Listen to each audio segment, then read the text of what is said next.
fine bit of work back there. Truth told, I'm surprised you made it out of there in one piece. You and the dam. I'm impressed to say the least, and that's no easy thing.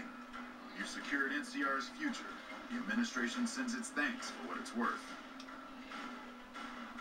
And we're glad to have you. Whether you're a soldier of the Republic or not, you're it in my eyes. Sometimes the Republic gets lost along the way while it's trying to follow its instincts. But when soldiers like you come along, it helps them get back on track and does it by example. And what you've done here today, that's going to keep us going for a while. We clean up, take prisoners, watch the East for any more trouble from the Legion. Though I think they're still running, according to our scouts. After that, we'll see what happens when the dust settles and how the Mojave looks now without Caesar coming for its throat. Something tells me we better enjoy this breather while we can. And if that means Vegas, then you and the troops have earned it. Can't keep the courier spirit down, eh? Fair enough. We'll clean up here. Kind of curious how this is going to pan out in the long run. But I guess history will tell us in its own sweet time.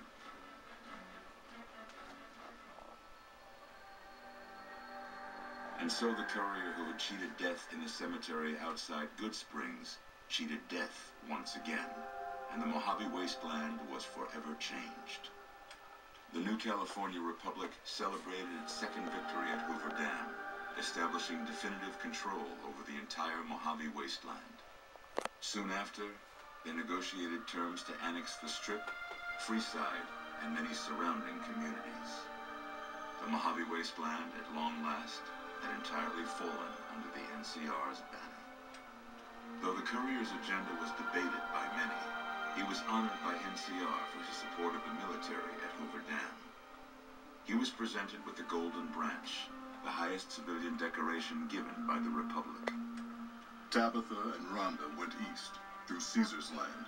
Occasionally, tales of their exploits found their way back west, though few believed them. Eventually, the stories concerning the duo were collected and published, and proved to be quite popular with children.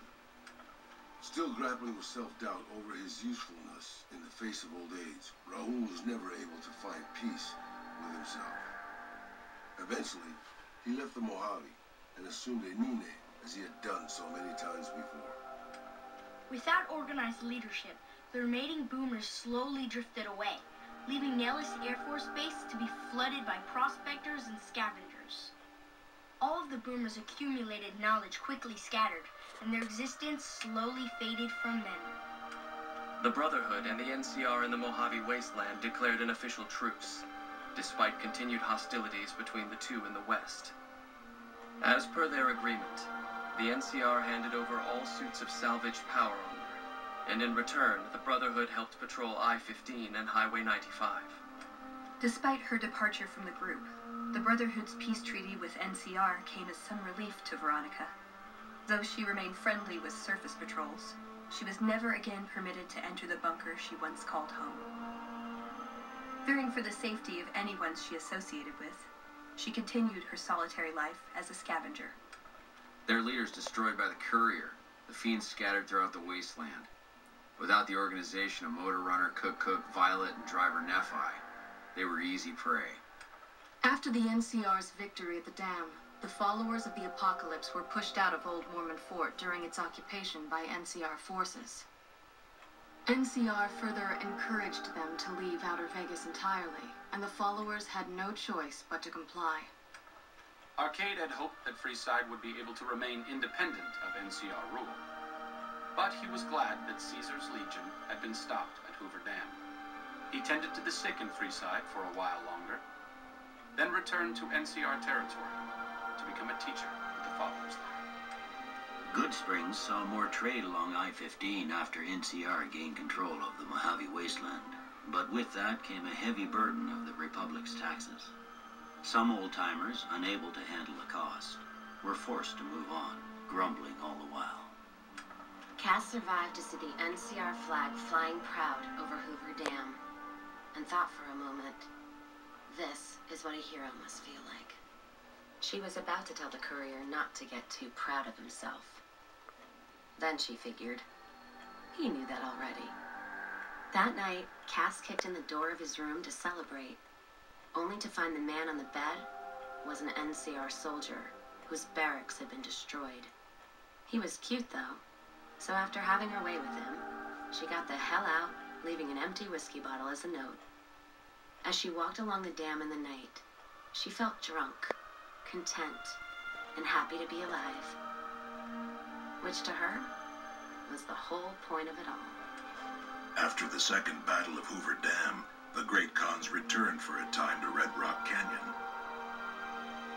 The NCR's pressing need to expand proved greater than its promise of amnesty, and before long the government decided the Khans had to go. The surviving Great Khans were relocated to an isolated, barren reservation well north of NCR trade routes. Thanks to the courier and Lily, a cure for the Nightkin schizophrenia was found shortly after Dr. Henry's experiment concluded. Nightkin and other super mutants in the wasteland flocked to Jacobstown, and the town became known as a haven where a mutant could find peace.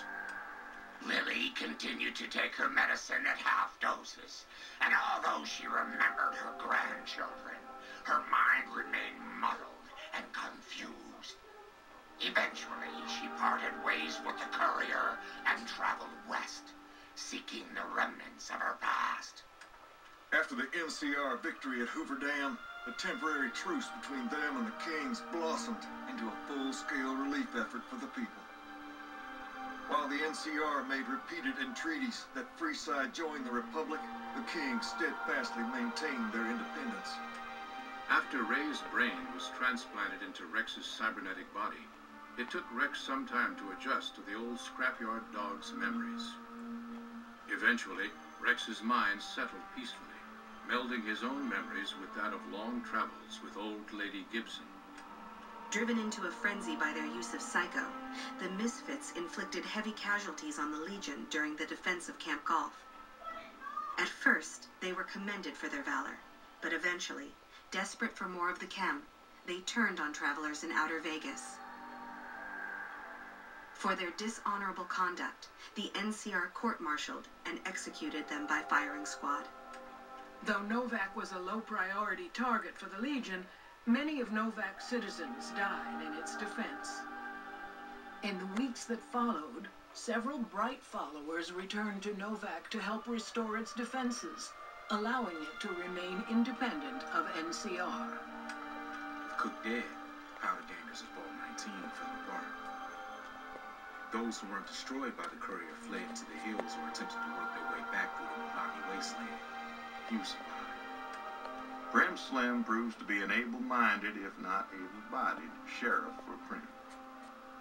And due to his slow speed, some crooks get away without a scratch.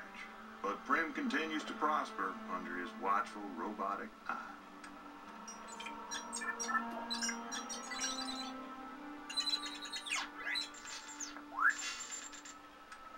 Defying Chief Hanlon's worst fears, NCR's Rangers persevered and distinguished themselves during the Second Battle of Hoover Dam. The Rangers, along with NCR's many troopers, shared the glory of victory. Hanlon wisely stayed out of the spotlight, crediting General Oliver's leadership for NCR's success. After a brief fanfare, Hanlon stepped down as chief and returned to the peace and quiet of his ranch outside of Redding. After their bold arrival at Hoover Dam, the remnants disappeared as quickly as they came. Legends of their power spread throughout the Southwest, a reminder of why people once feared the sight of vertebrates in the sky. And so the Courier's Road came to an end, for now. In the new world of the Mojave Wasteland, fighting continued, blood was spilled, and many lived and died just as they had in the old world. Because war never changes.